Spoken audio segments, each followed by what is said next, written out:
The First Book of Kings, Chapter 6. And it came to pass in the 480th year, after the children of Israel were come out of the land of Egypt, in the 4th year of Solomon's reign over Israel, in the month Zeph, which is the 2nd month, that he began to build the house of the Lord. And the house which King Solomon built for the Lord, the length thereof was 60 cubits, and the breadth thereof 20 cubits, and the height thereof 30 cubits. And the porch before the temple of the house, 20 cubits was the length thereof, according to the breadth of the house, and 10 cubits was the breadth thereof before the house. And for the house he made windows of narrow lights.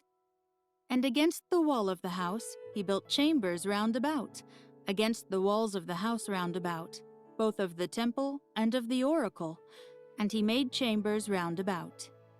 The nethermost chamber was 5 cubits broad, and the middle was 6 cubits broad, and the third was 7 cubits broad. For without, in the wall of the house, he made narrowed rests round about, that the beams should not be fastened in the walls of the house.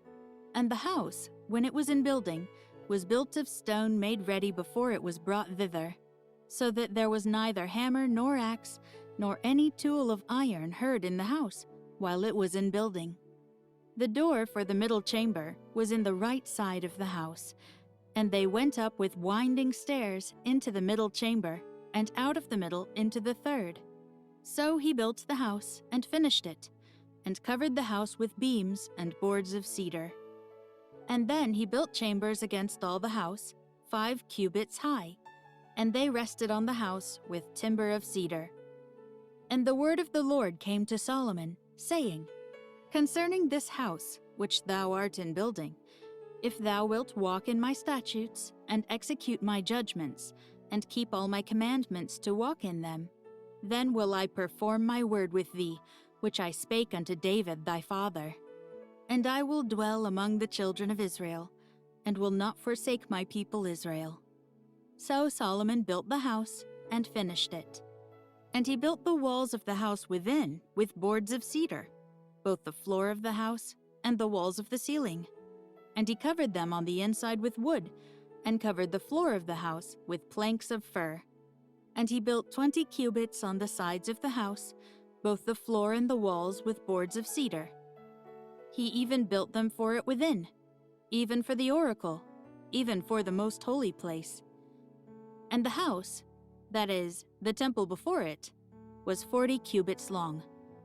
And the cedar of the house within was carved with knops and open flowers. All was cedar, there was no stone seen.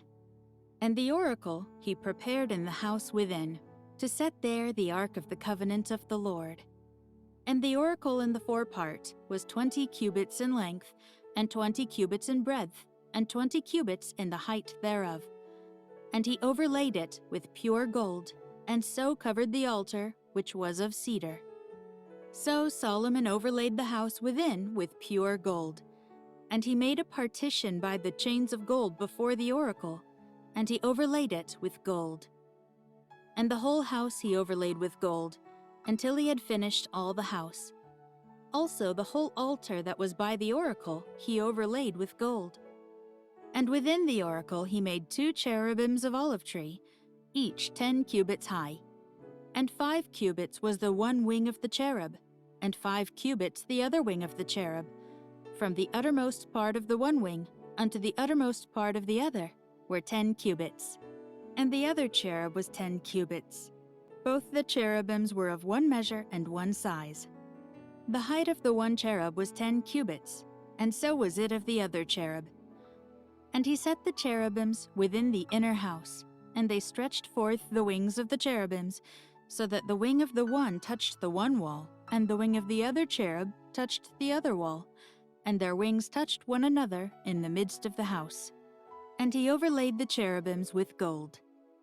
And he carved all the walls of the house round about with carved figures of cherubims and palm trees and open flowers, within and without.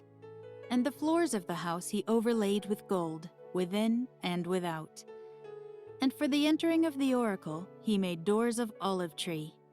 The lintel and side posts were a fifth part of the wall.